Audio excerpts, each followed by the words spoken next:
The Galactic Council had made its decision. The Livanti race, once a proud and powerful species, had been officially abandoned by the interstellar community. Their homeworld was in ruins, their cities reduced to ash after years of internal conflict. Famine and disease spread across their scattered colonies. The few remaining survivors sent desperate distress signals into the void. But no one answered. The Council's judgment was final. The Livanti were beyond saving. Their violent past, their inability to cooperate, and their past wars against other species had sealed their fate. No civilization was allowed to assist them. The embargo was strict. Any ship seen helping the Livanti would face severe consequences. Among those listening to the Council's declaration was Captain Ilias Carter of the United Terran Federation. He sat in his ship, the Solstice, watching the broadcast from his command chair. Around him, his crew remained silent, their faces filled with unease. "Are we really going to ignore them?" asked Lieutenant Mira Patel, his second in command. The bridge was quiet, as Carter thought. The human race had been outsiders once. When they first reached the stars, many alien civilizations saw them as reckless, dangerous, and unpredictable. Some even feared them. But humanity had proved itself, not by force, but by resilience, unity, and an unwavering belief that no one should be left behind. Carter sighed, leaning forward. "We can't just sit here and watch them die." "Captain," said Ensign Davis, "if we interfere, we'll be violating the Council's orders. It could put the entire Federation in danger." Carter's eyes darkened. "The Council is wrong. The Livanti might have made mistakes, but so has every species, including us. If no one else will help them, then we will." The crew exchanged glances. Disobeying the Council was a risk. The Federation had always been careful in maintaining peace with the larger galactic powers. But there was something different about humanity. They never turned their backs on those in need. Mira Patel gave a small nod. "I'll prepare the medical supplies." Davis sighed but smiled. "And I'll check our defenses, just in case." Carter grinned. "All right then. Set course for Livanti Prime." A world in ruins. The Solstice dropped out of hyperspace near the Livanti homeworld. The sight before them was heartbreaking. The planet, once filled with towering cities and golden landscapes, was now a graveyard. Fires still burned in some regions. The oceans were poisoned, the land covered in wreckage. The remaining Livanti had gathered in makeshift camps, barely surviving on whatever food and water they could find. As the ship descended, Carter could see the Livanti on the ground, watching with fear. Some grabbed weapons, expecting another enemy attack. Others simply stared, too weak to care anymore. When the humans stepped out, the Livanti leader, Jellic, approached cautiously. His body was covered in scars, his once golden eyes now dull with exhaustion. "We have nothing left to take," Jellic said bitterly. "So if you're here to finish us off, do it quickly." Carter took a deep breath. "We're not here to take anything. We're here to help." Silence. The Livanti warriors whispered among themselves. No one had ever come to help them. Jellic narrowed his eyes. "Why would you help us? The Council made it clear, we are not worth saving." Carter met his gaze. "That's their opinion, not ours. If the rest of the galaxy wants to abandon you, that's their choice. But we don't leave people behind." The Livanti leader studied him for a long moment. The humans did not look afraid. They did not hesitate. There was something strange about them. Something different. For the first time in years, hope flickered in Jellic's heart. Maybe, just maybe, his people were not alone after all. The air on Livanti Prime was thick with smoke and the smell of decay. The once great cities of the Livanti were now nothing more than ruins, shattered by years of war and abandonment. No ships came. No aid arrived. No hope remained. Except for one ship. Captain Ilias Carter and his crew stood outside their vessel. The Solstice, surrounded by wary, exhausted Livanti survivors. Their leader, Jellic stood at the front, his scared arms crossed, his golden eyes filled with suspicion. "You say you came to help," Jellic said, his voice rough with distrust. "Why?" Carter met his gaze without flinching. "Because we can." Jellic let out a bitter laugh. "No one helps without expecting something in return. Are you here to make us your servants? To steal what little we have left?" Lieutenant Meera Patel stepped forward. "You have nothing left to steal," she said bluntly. "Your people are starving. Your planet is dying. If we wanted to harm you, we wouldn't be standing here offering food and medicine." Jellic frowned, glancing at the supplies the humans had already begun unloading. Crates of nutrient packs, clean water, medical kits, and thermal blankets sat waiting, untouched. The Vivanti warriors still refused to take them, their hands resting on rusted weapons. Carter sighed. "We're not your enemies, Jellic. We're not here to conquer. We're here because no one else would come." He gestured to the planet around them. "The Galactic Council turned its back on you. Every other civilization left you to rot. But humans, we don't leave people behind." A long silence followed. The Vivanti exchanged uncertain glances. They had been betrayed before, lied to, abandoned. But the human ship was small. Their weapons were holstered. Their hands were empty, open, not clenched into fists. Finally, Jellic took a step forward. He picked up a small ration pack from the nearest crate, opened it, and sniffed the contents. It smelled fresh, clean, real food. He took a bite. It was the first real meal he had tasted in years. The first spark of trust. The Vivanti warriors watched their leader closely. When Jellic nodded, they hesitated, but then, one by one, they stepped forward. Some grabbed food. Others reached for medical kits, their injured bodies covered in untreated wounds. The humans worked quickly. Dr. Henry Vaughn led a small team, treating wounds, setting broken bones, and distributing antibiotics. Meera Patel and Ensign Davis set up water purifiers and heating units to combat the cold nights. Carter himself oversaw the supply distribution, keeping a close eye on the Vivanti. Many of them still didn't trust the humans, but they didn't refuse the help either. Jellic approached Carter as the sun began to set. "I don't understand your people," he admitted. Carter smiled. "That makes two of us." "No," Jellic said, shaking his head. "You don't ask for anything in return. That is unnatural." Carter's expression turned serious. "Maybe to some, but humans are different. We've had our dark times. We've seen war. We've made mistakes." He looked at the ruined city in the distance. "We've even come close to destroying ourselves. But we learned one thing. No one should have to suffer alone." Jellic was silent for a long time. Then he let out a slow breath. "We will accept your help," he said at last. "But do not expect gratitude from all of my people. Many will never trust outsiders." Carter nodded. "Fair enough. We're not here to change your minds, just to keep you alive." Not everyone agrees. But not all Vivanti welcome the humans. In the shadows of the ruined city, a group of rogue Vivanti warriors gathered in secret. Their leader, a hardened veteran named Verex, watched from a distance as his people accepted food and medicine from the Terrans. "This is an insult," Verex growled. "The same species that once feared us now sees us as weak, and we let them."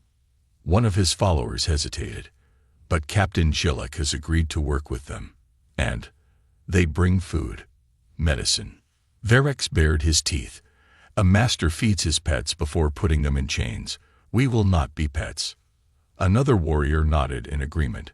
"What do we do?" Verex's golden eyes gleamed. "We remind them who the Vivanti are. Danger in the night." That night, as the humans rested, a group of rogue Vivanti attacked the supply station. The sound of gunfire shattered the silence. Explosions rocked the camp. Carter was on his feet in seconds, shouting orders. "Everyone, take cover. Defensive positions now." The Vivanti attackers moved fast, striking at the food storage and medical tents. They weren't trying to kill the humans. They were trying to send a message. Shellick rushed to Carter's side, his face pale with anger. My people, they do not all agree with my choice. Carter clenched his jaw. I figured. Mira Patel fired her rifle into the air, forcing the attackers back.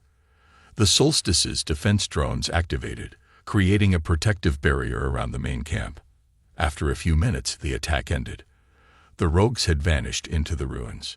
No humans were killed, but much of their supplies were destroyed. Shellick looked at the burning crates, his fists tightening. They would rather die than accept help. Carter's expression hardened. Then we'll have to show them another way. To be continued. This keeps the conflict rising while reinforcing the theme of humanity's compassion versus the Ivanti's struggle with pride and trust. It sets up the next part with tension. Will the humans win over the entire Ivanti race, or will resistance grow stronger? Let me know if you need any changes. The fire crackled in the night, casting long shadows over the ruined city. Smoke from the destroyed supplies still lingered in the air, a painful reminder of what had been lost. The humans and the Ivanti loyal to Shellick worked together to put out the remaining flames, but the damage was already done. Captain Elias Carter stood with his arms crossed, surveying the wreckage. The food supplies were nearly gone. Medicine had been burned. Water purifiers were shattered. The rogue, the Ivanti, had made their message clear. They would rather see their people starve than accept help from humans. Lieutenant Mira Patel wiped sweat from her forehead, shaking her head. This wasn't just an attack. It was sabotage. They wanted to make sure we couldn't help anyone.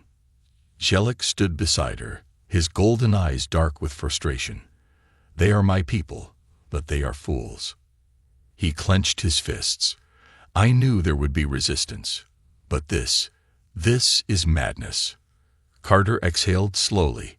We expected resistance, but we didn't expect it this soon. He turned to Dr. Henry Vaughn, who was bandaging the wounded. How bad is it? Vaughn sighed. No deaths. Some injuries, mostly burns and shrapnel wounds, but without proper medical supplies, infections will spread fast. Carter's jaw tightened. Then we'll have to act fast. A desperate plan. The crew of the Solstice gathered around a makeshift table, discussing their options. The food shortage was the biggest problem. Without supplies, both the humans and the loyal Ivanti would suffer. We need more rations, Patel said. If we don't get food soon, we'll lose what little trust we've gained. There's a problem, Shellick added. The only remaining storage caches are in Sector 9, deep inside rogue territory. Patel frowned. You mean the same rogues who just tried to kill us? Shellick nodded grimly. Yes, but those supplies were hidden before the war ended. They are still untouched. Carter rubbed his chin. So let me get this straight. The only food left on this planet is in a location controlled by the same people who just set fire to everything we brought. Shellick gave him a sharp look. You wanted to help my people. This is how. Silence fell over the group. The plan was risky. Walking into enemy territory meant walking into an ambush. But there was no other choice. Carter glanced at his team. We go at dawn. Into the lion's den. The next morning, Carter, Patel, and a small group of humans and Ivanti moved cautiously through the ruins of Sector 9. The sun cast eerie shadows across the broken buildings, the silence thick with tension. Shellick led the way, his rifle gripped tightly. The caches are underground, beneath the old government buildings. Carter nodded. Let's move fast. As they approached the entrance, a low growl echoed through the ruins. They were not alone. Patel raised her rifle. We've got movement. From the shadows, Verex and his rogue warriors stepped forward, weapons drawn. Their eyes burned with hatred. Well, Verex sneered. The humans come crawling into our lands like hungry beasts. Did you think we wouldn't see you? Carter didn't raise his weapon. Instead, he held up his hands. We're here for the food. nothing else. Verex laughed coldly. The food belongs to the strong, not to beggars. Jellic stepped forward. Our people are starving, Verex. If we don't share what's left, we all die. Verex's expression hardened. Better to die with honor than live under human rule. Patel scoffed.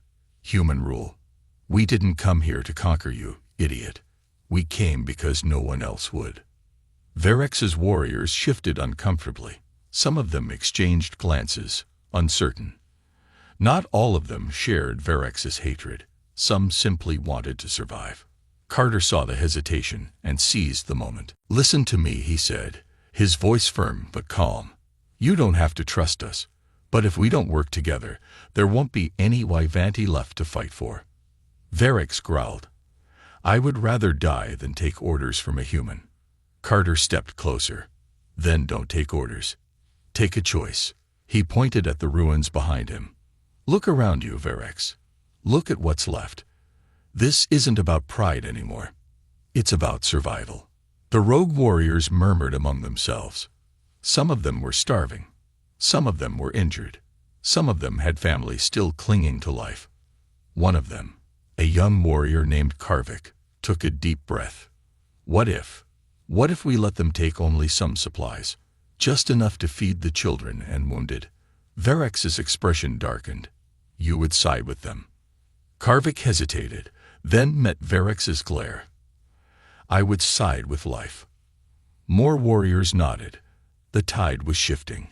Verex snarled, but he saw it too. The battle was lost before it even began. With a bitter scowl, he stepped aside. Take what you need. But know this, human. He pointed a clawed finger at Carter. I will never call you an ally. Carter gave him a nod.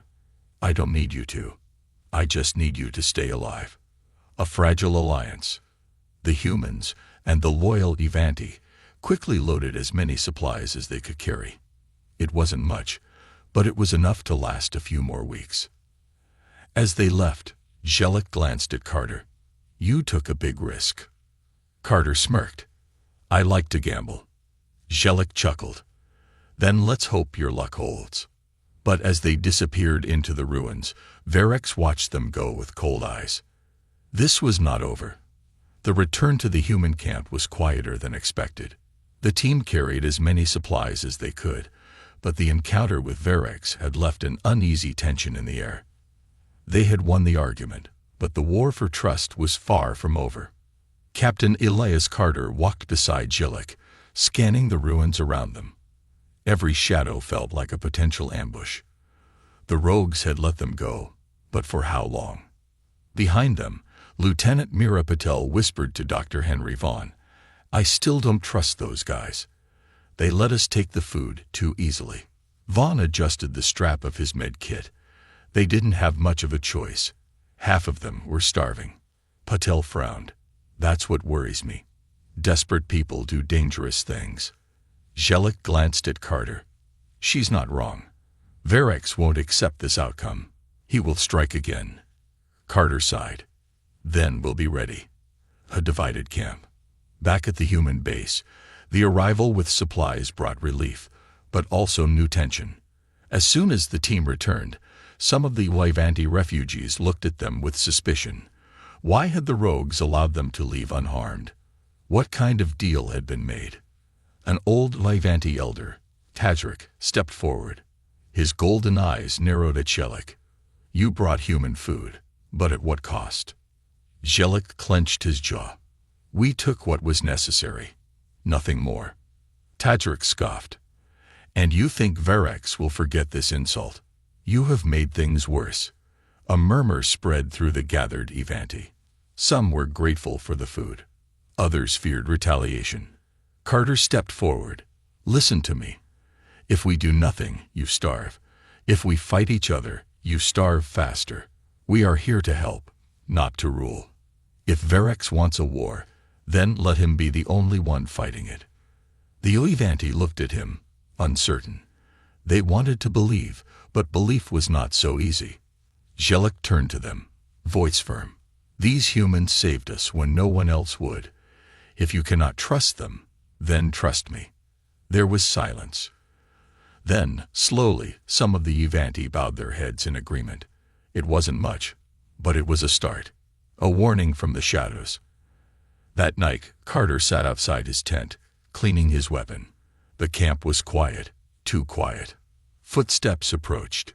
Patel. You feel it too? She asked. Carter nodded.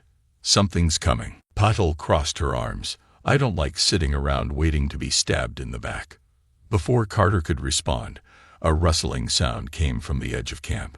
Both of them grabbed their weapons, moving swiftly toward the noise. Near the trees, a lone figure stood in the moonlight. Karvik, the rogue, Ivante who had spoken in their favor earlier. His breathing was heavy, and his body was covered in fresh wounds. Carter raised his rifle slightly. What happened to you? Karvik looked around cautiously before speaking. Verex, he is gathering warriors. He will attack soon. Patel stepped forward. Why warn us? Karvik hesitated. Because I saw something today. Something I did not expect. He met Carter's eyes. You could have taken everything. You could have left us with nothing. But you didn't. Carter nodded. Because we don't want a war. Karvik's expression darkened. Verex does. He will not stop until every human is dead. Carter exchanged a glance with Patel. This was bad. Do you know when they'll attack? Carter asked. Karvik hesitated again, then shook his head. Soon. Days, maybe hours. Patel cursed. We need to move. But before they could turn back to the camp, Karvik grabbed Carter's arm. There is something else. His voice was urgent. Verex has found a weapon. A powerful one. Carter's eyes narrowed. What kind of weapon? Karvik took a shaky breath. Something left behind by the old war. Something not meant to be used. Preparing for war. Back at the camp, Carter quickly gathered his officers and Jellic. The situation was worse than expected. A weapon? Patel repeated, pacing. That changes everything. If Verex gets his hands on old Ivanti tech, we're screwed. Jellic's face was grim. During the war, our scientists created weapons powerful enough to destroy entire colonies. Many of them were abandoned when the fighting ended. Carter ran a hand through his hair. Great, so we're dealing with a guy who wants us dead, and now he has access to ancient superweapons. Patel smirked. It's almost like the universe hates us. Jellic ignored the joke. If Verex found one of the old cages, we must act fast. Those weapons are unstable. If he tries to use them, he could wipe out this entire region. Silence fell over the group. Vaughn spoke up. So what's the plan? Carter exhaled slowly. We hit them first. We take that weapon before they can use it. Patel grinned. Now you're talking. Jellic nodded. It will be dangerous. Carter smirked. Danger is what humans do best. The camp was silent, but no one was sleeping. Tension filled the air like a storm waiting to break. Captain Elias Carter stood over a table, staring at the map of the abandoned city ruins. Somewhere in that maze, Verex was hiding the weapon. If they didn't stop him now, he could destroy everything. Lieutenant Mira Patel checked her rifle. So we go in, find the weapon, and take it before Verex does. Carter nodded. Simple in theory, dangerous in reality. Dr. Henry Vaughn shook his head. We don't even know what this weapon is. If it's too powerful, we might not be able to disable it. Jellic, the Ivanti warrior, stepped forward. There is a way. He pointed to a mark on the map. This structure was once a weapons vault. If Verex has found something, it will be here.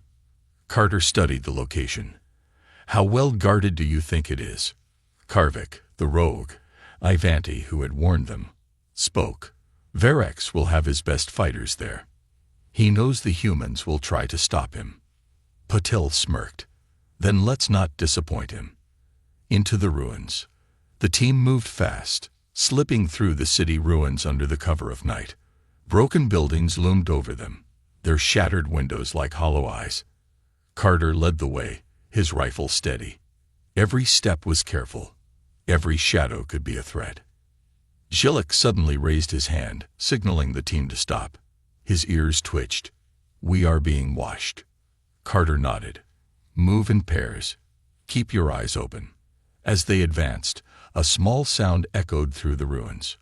A rock rolling. Patil turned sharply. Contact.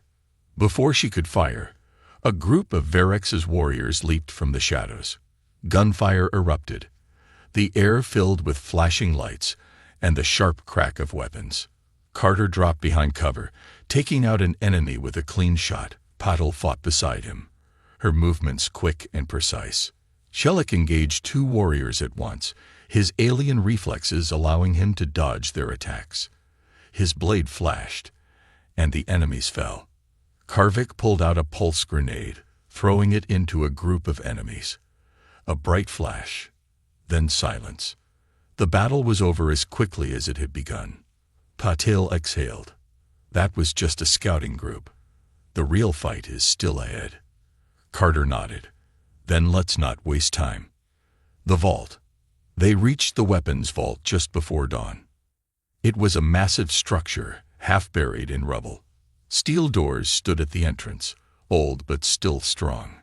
Karvik stepped forward. "Verex will have guards inside." Carter looked at Patil. "Time to do what we do best." With a nod, the team moved in. Inside, the air was thick with dust. Dim lights flickered, casting long shadows. Footsteps, voices. Verex's warriors were ahead. Carter signaled. The team spread out, moving carefully. Suddenly, the silence broke. An alarm blared. "Move," Carter shouted. Gunfire exploded in the narrow hallway. Bullets and plasma bolts flew in every direction. Patil slid behind a pillar, taking down an enemy with a quick burst.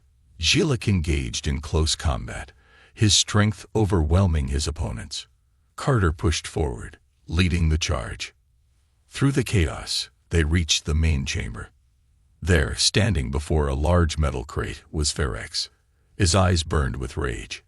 He had opened the crate, and inside, a glowing sphere pulsed with energy. Ancient Ivanti technology, a weapon from a forgotten war. Verex grinned. "You are too late, human."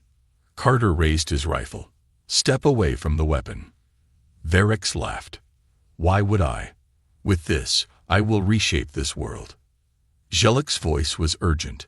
"Captain, that device, it's unstable. If he activates it, we all die." Carter clenched his jaw. There was no time. "Then we stop him. Now." Verex stood before the glowing sphere, his eyes filled with triumph. The ancient Ivanti weapon pulsed with energy, its power humming through the air. The chamber was silent for a moment, the calm before the storm. Captain Elias Carter kept his rifle steady, his finger near the trigger. One wrong move, and everything could be lost. Verex smirked. "You humans never know when to quit." Carter's jaw tightened. "And you never learn when you're beaten." Zhillik, the Ivanti warrior, took a cautious step forward. "Verex, you don't understand what you're holding. That weapon is not meant to be used. It could destroy everything." Verex let out a low chuckle. "I understand it perfectly. This is power. Power that will put me above all others."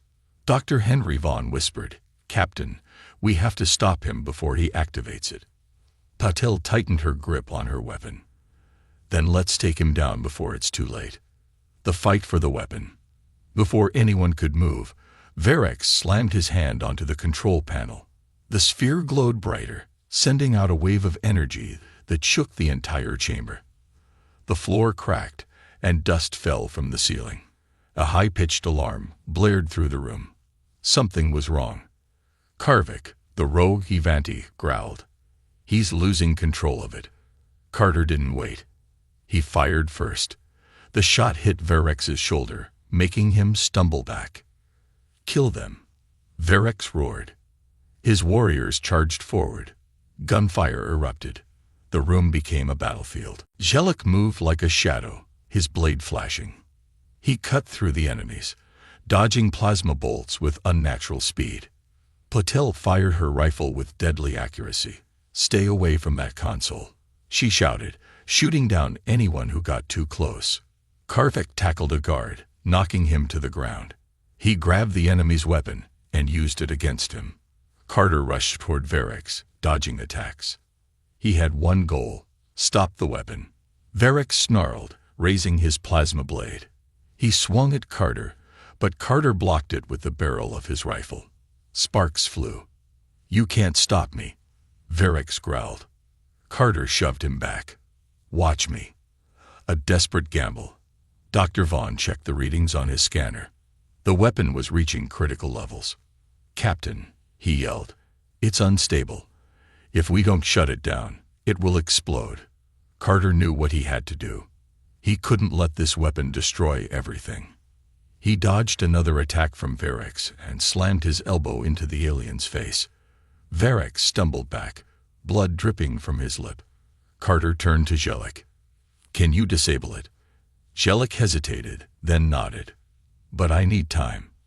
Carter reloaded his rifle. "Then we'll buy you some."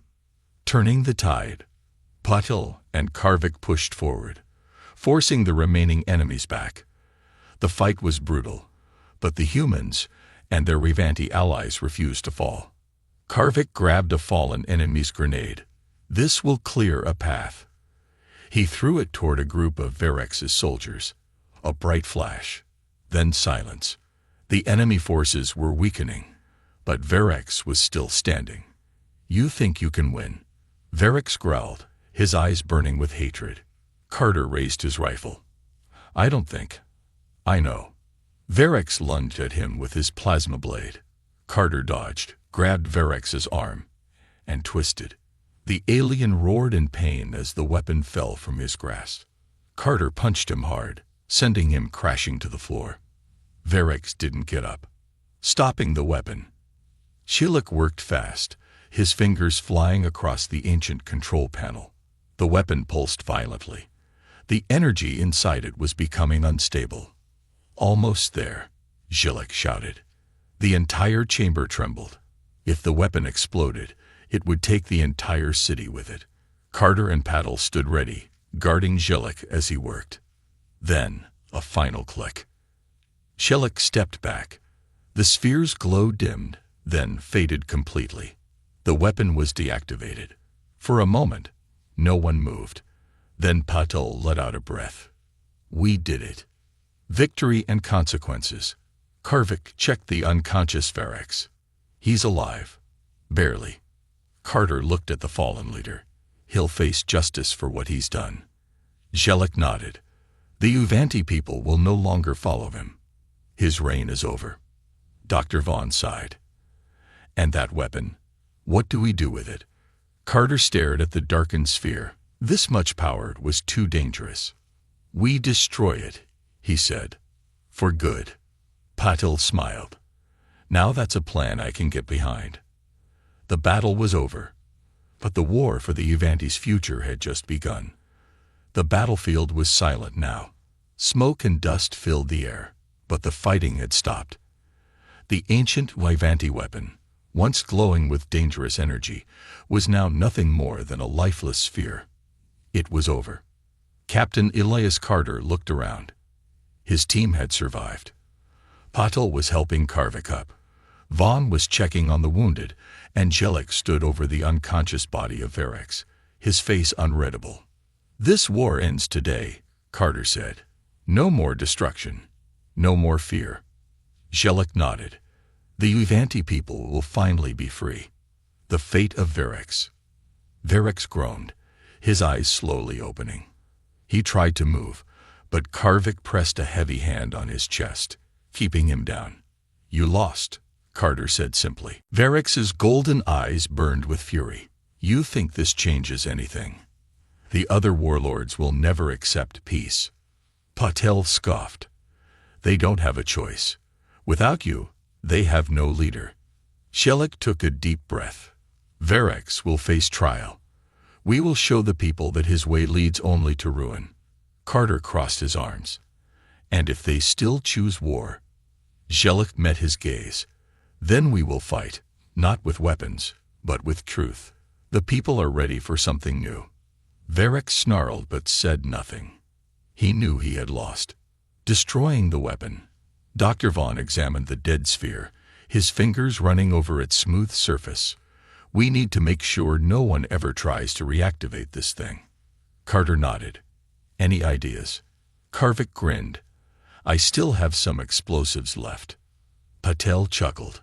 Now that's a plan I like. They set the charges around the sphere. The team moved to a safe distance. Carter held the detonator in his hand, looking at the ancient weapon one last time. This thing could have wiped out entire worlds, he said. Let's make sure it never does. He pressed the button. A bright explosion lit up the sky. The sphere was gone. A difficult goodbye. The Livanti city was slowly coming back to life. People emerged from hiding, their eyes filled with both fear and hope. For the first time in years, they were free. Jellic turned to Carter. You could stay. The Livanti could use allies like you. Carter smiled. Tempting, but we've got a home to return to. Patel sighed. And a lot of explaining to do when we get back. Vaughn chuckled. I doubt Command will believe half of what we say. Karvik placed a hand on Carter's shoulder. You saved my people when no one else would. You will always be welcome here. Carter shook his hand firmly. Take care of them, Karvik. Shillik placed a fist over his chest, a Livanti sign of respect. May the stars guide you, Captain. Carter nodded. And may they shine bright on your future. A message for the galaxy. As the human team prepared to leave, Patel looked at Carter. You think other civilizations will see what we did here? Carter smirked. They'll hear about it, that's for sure. Vaughn smiled. Maybe this is the start of something bigger. Maybe humanity isn't as alone as we thought. Carter looked at the sky, the stars shining above them. One thing's for sure, he said. No matter how many times they reject us, we'll always stand for what's right. With that, the humans boarded their ship, leaving behind a world forever changed. The war was over. A new future had begun. The end.